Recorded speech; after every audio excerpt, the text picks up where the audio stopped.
Currently, the number of lab-confirmed active cases sits at 51,157. Of course, we know that due to the current eligibility for PCR testing and expanded availability of rapid tests, the actual number is much higher. What is less likely to be impacted by the testing criteria is our positivity rate, which is currently at 43%. This is still high, but our average positivity has not risen since January the 6th. We are also monitoring the level of COVID virus in wastewater across the province.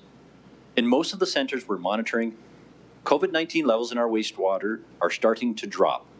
In some cases, such as in Edmonton, COVID-19 levels in the wastewater there have been dropping for nearly 2 weeks. Taken together, these are early positive signs that transmission and new cases may be slowing.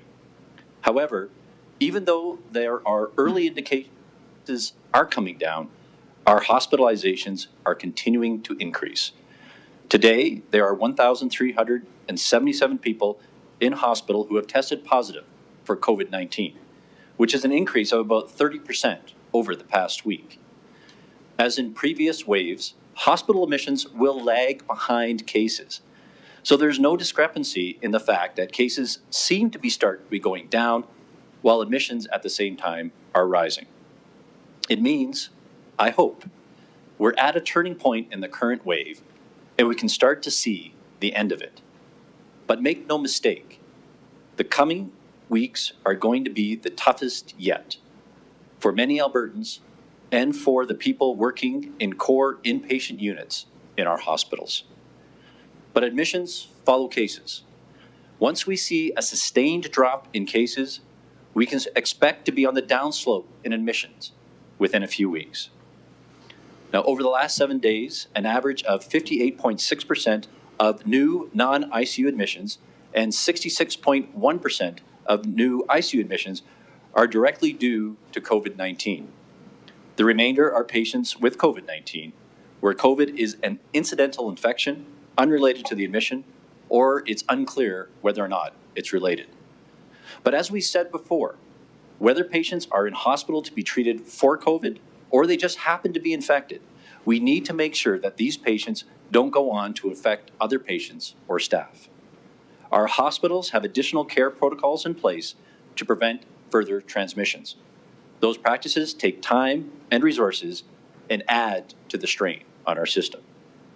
That's why, as we announced last week, our government and AHS have activated contingency plans to prepare for the additional burden that Omicron continues to place on our acute care system. These contingency plans include maximizing capacity with pandemic response units, adjusting staffing, and establishing community COVID clinics where appropriate. Our hospitals are under strain, especially in the larger urban centres. Staff are tired, not just from the current wave of cases, but from 5 waves over 2 years. We owe them a tremendous debt of gratitude. But I also want to be clear that the health system is there for you if you need it, and it is safe. AHS is still doing around 90% of normal surgery volume.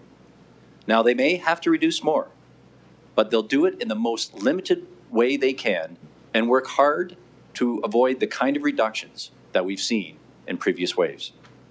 I'm also pleased to announce today that the first shipments of Paxlovid, Pfizer's at-home prescription COVID-19 treatment, are set to be available to Albertans starting January 31st. Initially, 3,200 courses of treatment will be available as another option, in addition to the antibody therapy we've been using for the past several months to help keep eligible individuals with mild to moderate COVID from experiencing severe illness and ending up in hospital. Paxlovid will be a second option for some individuals, and Sotrovimab remains available for Albertans who may benefit from treatment. I know there have been many questions about this treatment since it was approved by Health Canada last Monday, and people are curious to know how it can be assessed. Our staff has been working through implementation details and developing guidance for clinicians and pharmacists. The short answer is It can and will be accessible for Albertans soon.